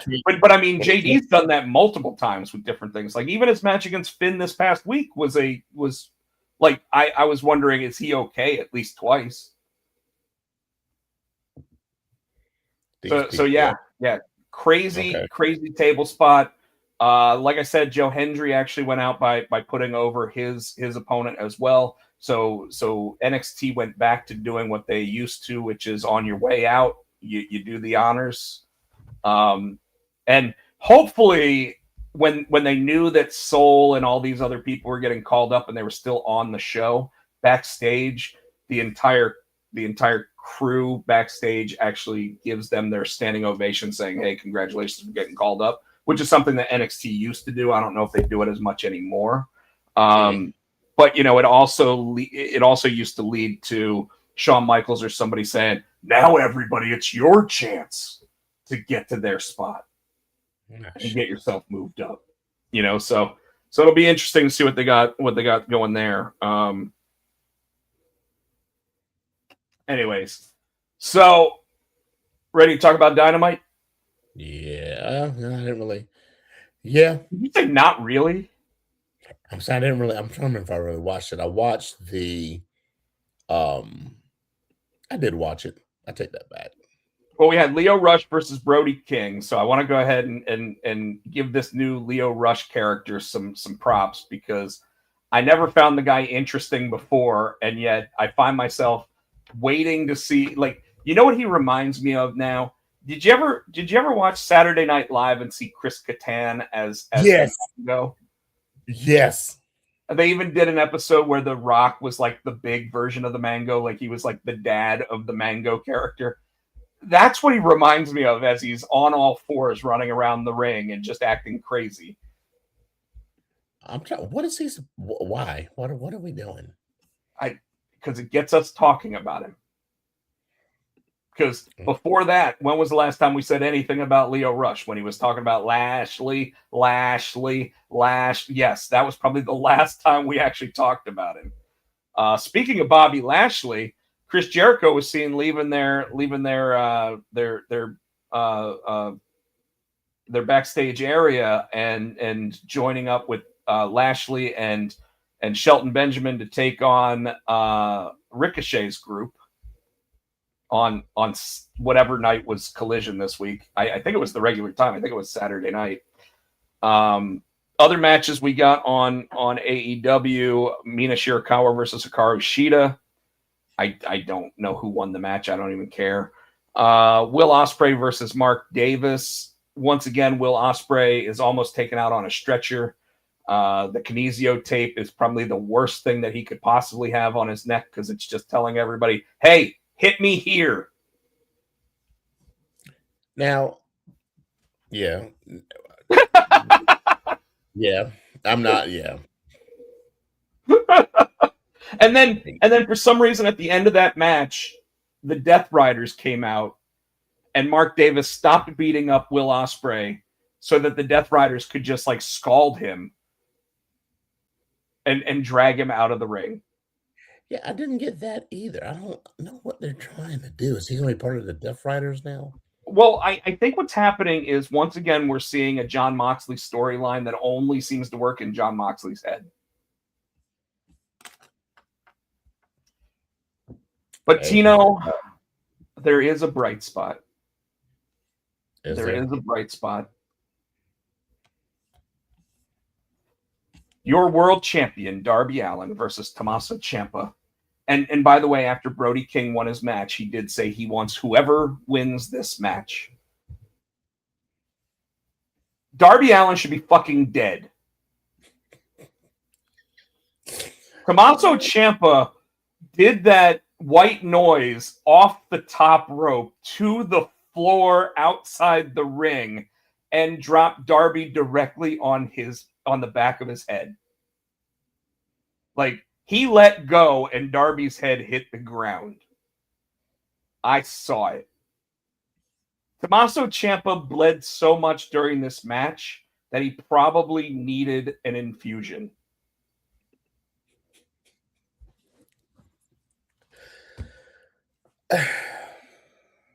It was a good match. Tommaso took a lot of Darby's bullshit.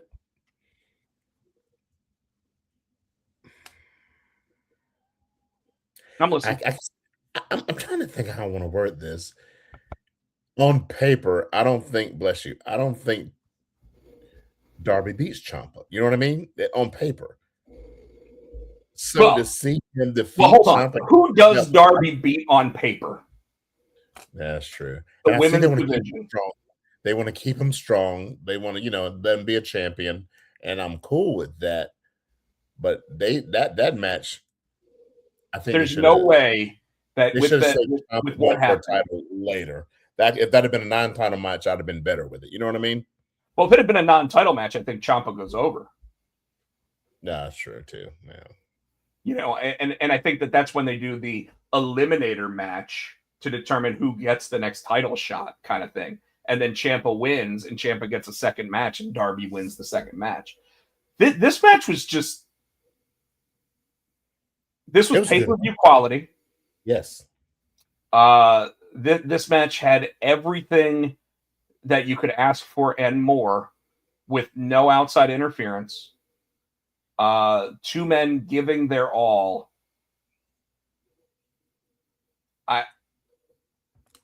And all I can assume is that this is going to lead to bigger and better things for Tommaso Ciampa, but it might not. We're already talking about how he's the gray bearded guy in a group of 25-year-olds. Is he putting on better performances than them? Fuck yeah. Like, I want to see Tommaso Ciampa versus Will Ospreay with no kinesio tape on his neck this week. Like, I want to see those two go at it and give me a 6-star match, because I know they both can. Like, I'm tired of the whole, like, Will Ospreay's neck is a detriment thing. Like we get it, okay? We get it. It's surgically repaired, okay? But I want to start seeing him having the matches that we're seeing Kenny Omega have again. Hell, I'd love to see Kenny Omega versus Tommaso Ciampa right now. Yeah. In fact, I would almost say what you do is you create a new, instead of a conglomeration group with Roderick Strong and Kyle O'Reilly, you put Tommaso Ciampa in the Adam Cole spot, and you put together a new Paragon or something where you have Tommaso Ciampa leading Roderick Strong and Kyle O'Reilly, and you have them start just dominating in AEW the way that the Death Riders do. They won't, but that's what I would do. Yeah. But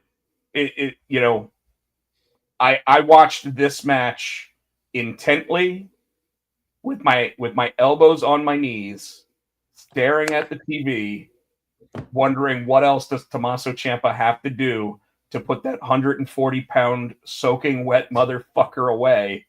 That ass. And how Darby Allin comes out of that as a fucking rubber man with no injuries is fucking insane to me. All right. I got to move on. That's going to lead to, obviously, MJF versus Darby Allin again. Well, no, because now you got, what's his name? What's next? Big Boy. Well, so Brody King's going to get Darby Allin next week, or this week, but MJF's going to get him at the pay-per-view. Wouldn't be something. It was MJF and Brody King. I see Darby holding that belt through at least one pay-per-view. Okay. SmackDown. SmackDown after Mania. And and Jacob Fatu kicks off with at least a do-rag on this time instead of whatever he was doing with his hair where he looked like a snork on Monday Night Raw. I wish I had hair. I'd do that with my hair too. Well, I think he realizes that his hairline starts at like here, so that's why he pushes all those rows and everything up in front because he's just trying to look like he got hair. But he starts off and he said, Roman Reigns gave me a week to figure out what I'm going to do. And Uso! And the Usos come out. And they come out and they basically say, Jacob, you don't need to be tribal chief or beat Roman Reigns for the title to get all those things you want. All you got to do is be part of our bloodline. And then you get dun dun dun dun dun dun dun dun. Solo Sikoa and the MFT come So we have 8 fucking well, actually we only had 7 fucking Samoans, I believe, in the ring at the time. Because for some reason Solo didn't have one of his Tongans with him. He only had 4 total, not 5.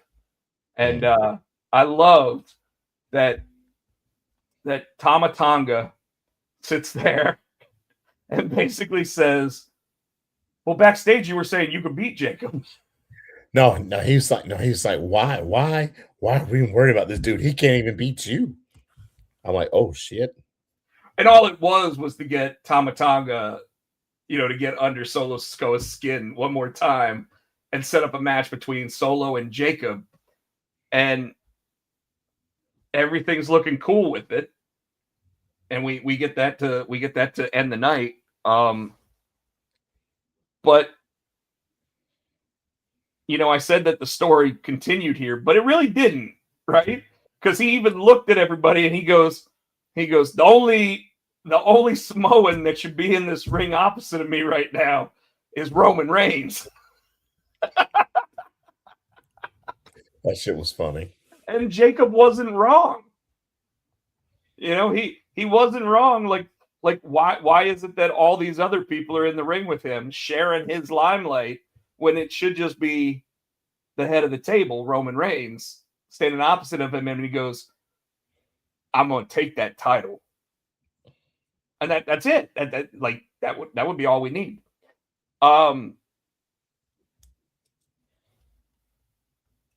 So Bleacher Report gave that an A, by the way. We get our first match of the night. It's Tiffany Stratton versus Julia. And it feels like this was supposed to be the result before WrestleMania, but they held it off till after WrestleMania. Tiffany Stratton goes over and says that now everybody's going to see what runs on Tiffy time. But shortly after the match, we get one of the best segments that WWE has produced in a while. When Danhausen shows up at the Miz's house. And I love how, he messes up certain people's names. Like he calls Stone Cold Cone Stole or whatever, or Cold Stone. Or he calls him Cold Steve now. He calls him Cold Steve. But I love how he just calls the Miz the Miz. He's like, well, how are you doing, the Miz?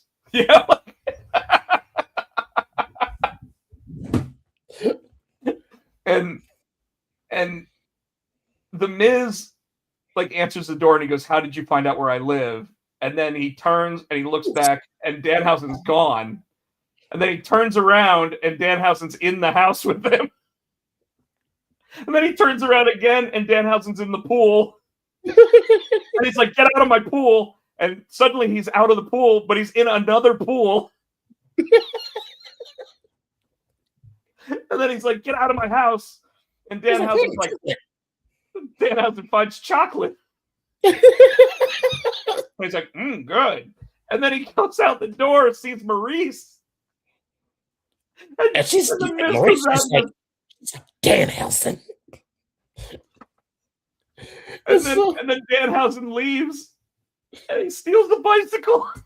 He's like, that's my daughter's bike. Oh, which sets up a match for later in the evening.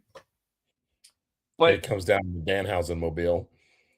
I like how they which is a coffin introduced, mobile, by the way. they introduced him from 1313 Mockingbird Lane, which is the address of the Munsters. It's awesome.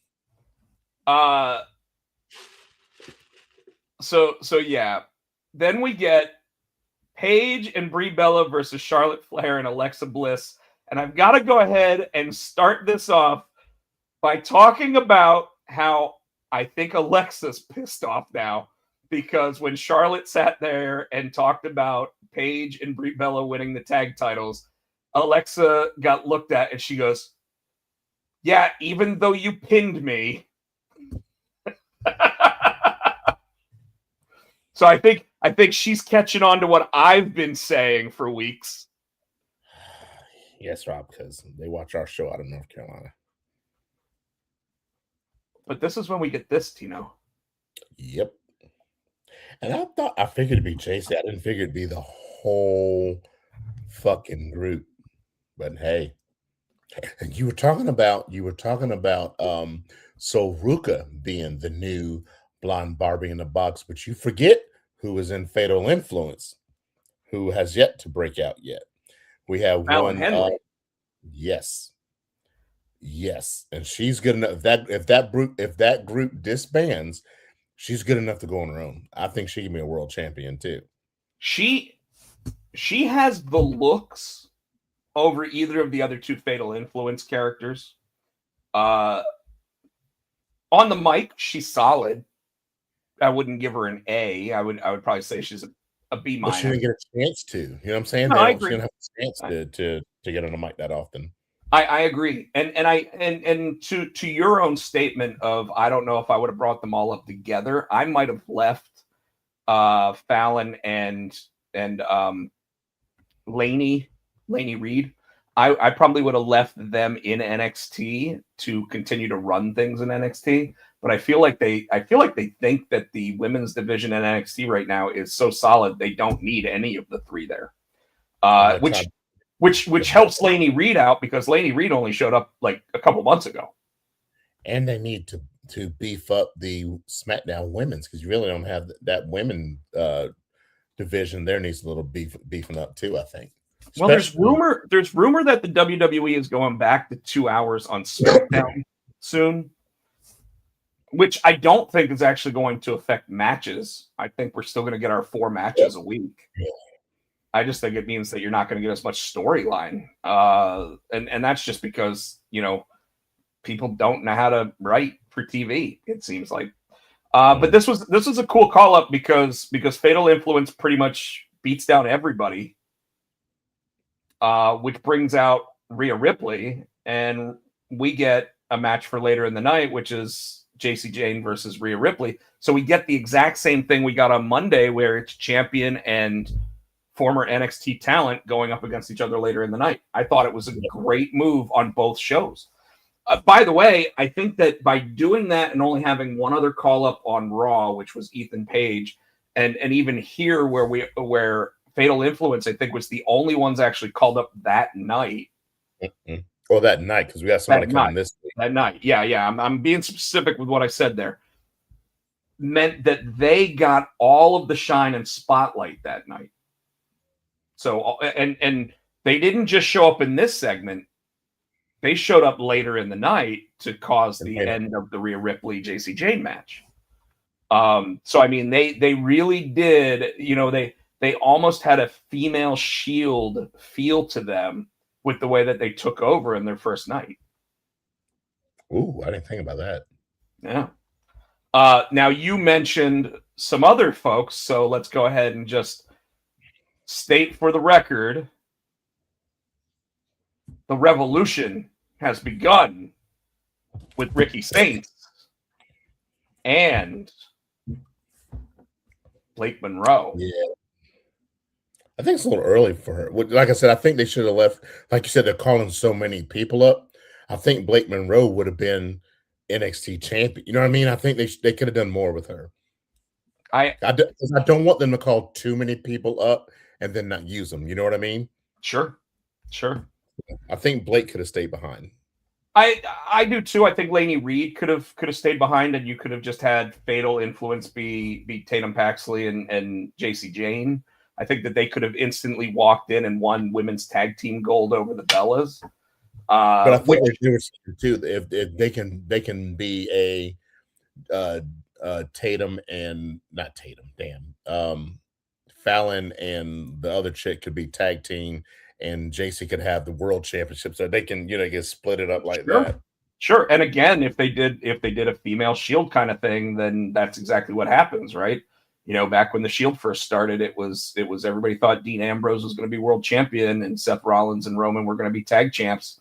And now you look at them and they're multi-time single heavyweight champions of the world multiple times each. So, and Laney Reed has impressed me when she's been in the ring. I just can't stand her voice. Her voice is a shrill. So is Liv Morgan's. Yeah, I agree with you on that one. Cody Rhodes cuts a promo. Cody Rhodes' eyeball, he should be wearing an eye patch. I'm sorry. Like that motherfucker should look like who was the wrestler that always wore the eye patch? The what's her name's dad? The pirate Rougeau. Rougeau, yeah. Yeah, Rougeau. Like I think that was Maurice's dad, wasn't it? Yeah, I think it was actually Jacques Rougeau. Yeah, Maurice Rougeau. Just 6 days removed from a successful undisputed WWE Championship defense against Randy Orton at WrestleMania, Cody Rhodes hits the ring to address the fans, citing Sami Zayn's condescending label of Golden Boy. Rhodes explained why he sported the color at the showcase of the Immortals, defiant in his pushback against the suggestion. With the audible chants of Cody raining down from the stands, he issued a word of warning to the locker room. He is not hard to find for those that want a shot at his title.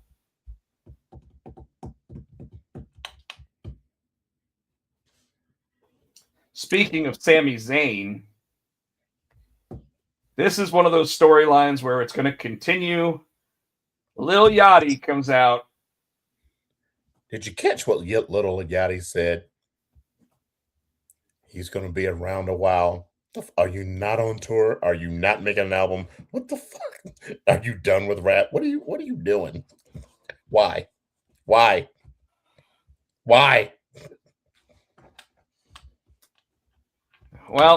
R-Truth made it past another round of layoffs and got to hold on to his tag team championships against the MFTs in a 6-minute match. They had commercials to do, man. They didn't have time for these matches. This is what Bleacher Report said. Ready? This was a match that happened. Oh, damn. That's it? There's a second sentence. It says, Truth and Priest are a fun tag team, and it keeps both on TV, but one cannot help to think the latter should be doing something more significant on TV right now, given his status as a former world champion. I think they just say, "Look, this is the match that happens," and just goes on to the next one. That'd have been fucking hilarious. It should, and it should have been. Trick Williams had his promo after that, where we were already talking about this, but Trick Williams suddenly gets hit by the Gingerbread Man, which brings Lil Yachty over, and the Gingerbread Man's like, "I don't know what happened," even though he got a goddamn stick in his hand. And then he turns the tin to Trick. And he gets hit in the back with a fucking can. He gets hit with the candy cane as well. And then he gets a haluva kick. They call it something, the gingerbread haluva kick or some shit. It was so fucking funny. I'm like, whatever. Stupid. It was stupid. And of course, because Trick Williams is still heel, even though we think he should be a babyface, RIP to the U.S. Open Championship. Yeah. Ain't going to have none of that anymore. Nope. Danhausen versus The Miz. That was also a match that happened. After everything Danhausen went through elsewhere, it's impossible not to be thrilled for him and his success in WWE. By the way, The numbers are in, and at WrestleMania weekend, he was the number 3 merchandise seller out of everyone. Who's number 2 and 1? CM Punk was number 1. Cody Rhodes was number 2. Wow. Okay. Danhausen was number 3. And probably the only reason why was because they kept running out and had to have Fanatics bring more merchandise. For Danhausen? Oh, shit.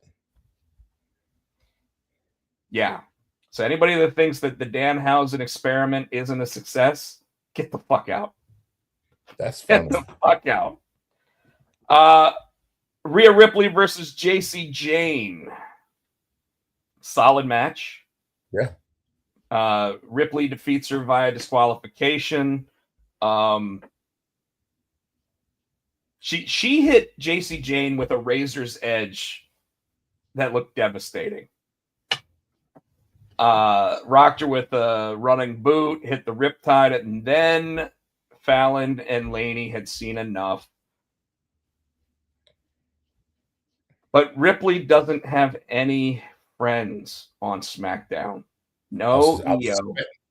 I was expecting EO to run down, but like, no. She's been on SmackDown the last couple of weeks. So I'm like, I guess that's no more.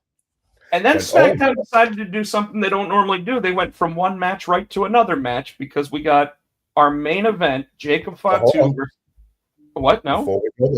Before we go there, there was a backstage segment where Rhea went into the trainer's room, and Alexa and Charlotte were in there, and they were like pretty much saying, you know, they've got the same enemy. And Alexa's, why can't we take them out together? Charlotte's like, no, because she still has a problem with Rhea, and she walks out, and Alexa goes, it's okay. She gets like this when she loses. And she walks out. So they're hyped. So Rhea doesn't have friends, but I think that's they're hinting to Charlotte and Alexa joining forces with Rhea to handle this fatal influence problem. It looks like you might be right there. All right, so or at least think that they're going to do that. And what's actually going to happen is it'll cause more struggle between Charlotte and Rhea Ripley. If Charlotte Jacob Fatu versus Solo Sikoa. If they put Charlotte in that number 1 contention for that women's belt again, I'm fucking done. I'm done. But go ahead. The product of the night's opening promo segment, Jacob Fatu squared off with Solo Sikoa in the main event. Fatu overcame a tough challenge from Sikoa, mounting a comeback that concluded with a top rope moonsault that earned him the win and continued his upward momentum. After the match, as the Usos watched from the top of the aisle, refusing to help him, the Samoan Werewolf fended off all members of the MFT, ending with a big splash on Tonga Loa through the announce table to close the show. They weren't refusing to help him. He told them to stay backstage. They came out. They were going to help, but they stayed back because, hey, you told us not to intervene. And then when they started getting the better of him, they got on the ring apron, and then that's when fucking Fatu just snapped and started beating everybody's ass. And you can see Jimmy in the background going, every time he hit somebody, Jimmy was cheering them on. So, yeah. He said, tell Roman I'll see him Monday. The match was okay for what it was, but the after-match segment of Fatu basically taking down all of the MFTs was pretty freaking cool. And that's it. I think that was a way of them ending that little feud, whatever. You know, he handled it because that's been like him and Jake, him and Solo have been like in and out, kind of feuding in and out. I think that was kind of like the exclamation point, closing the door on that. Well, you know, now, obviously I mentioned that Blake Monroe got called up. It's still up there on the screen. But, you know, it's interesting because with losing the Motor City Machine Guns and the Wyatt Six, you lose 2 of the top tag teams on SmackDown. We didn't see them introduce any new tag teams on SmackDown. And right now, your tag team champions are a not real tag team of Damian Priest and R-Truth. Do we think that this is a possibility where they combine the 2 tag belts again? No, I think that they will either have another. You still got tag teams on SmackDown that you can use now. Just because the Motor City Machine Guns are gone doesn't Well, so the mean, Y6. yeah, but doesn't mean you still got damn. Was it the Flip Fly guys? Fraxium. Fraxium. You said a Fraxium. You still got there's quite a few, and I mean, I don't think you should. How did they keep the Los Garzas, but they got rid of the Motor City Machine Guns? I have no fucking idea. Anyways, I don't want to talk badly about anybody that lost their job versus people still working there. You know, it does suck that so many people in the WWE universe ended up losing their jobs.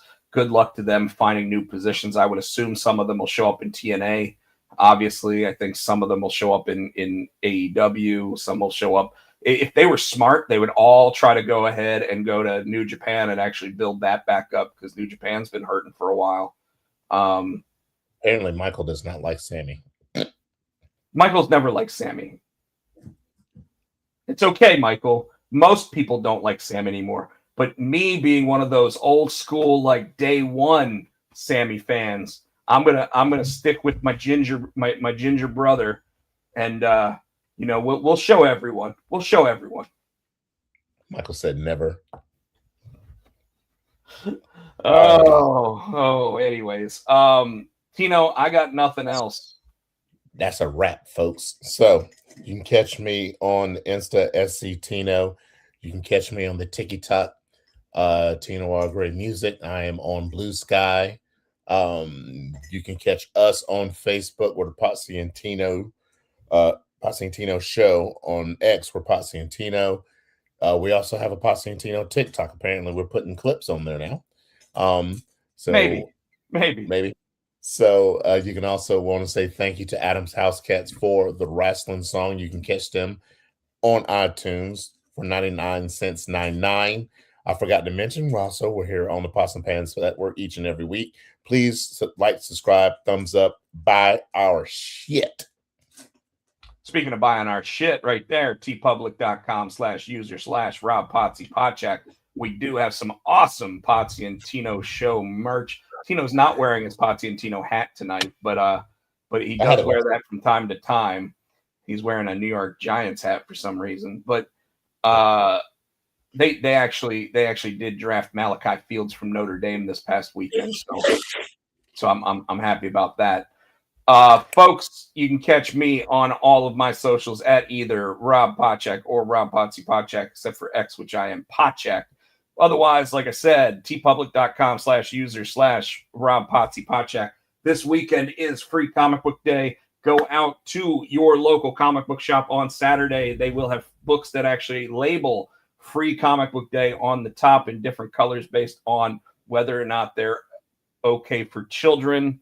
On top of that, I will be at the Dragon's Lair. Like I mentioned, come out, visit me. We'd love to see you. Fayetteville, North Carolina, at least 11 to 4.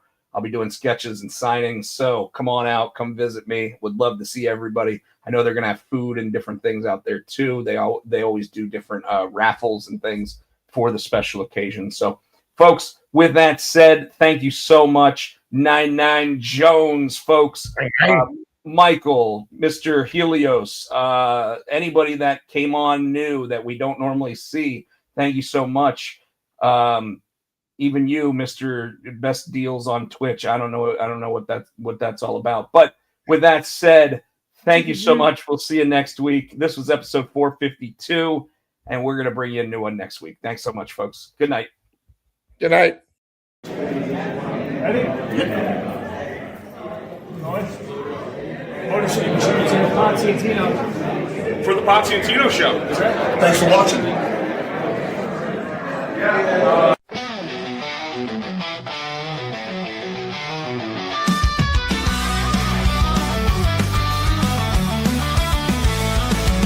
Monday night, it's time to go. Turn on the screen with the good time shows. Wrestling life and who knows what. If it's cool or weird, they're talking it up.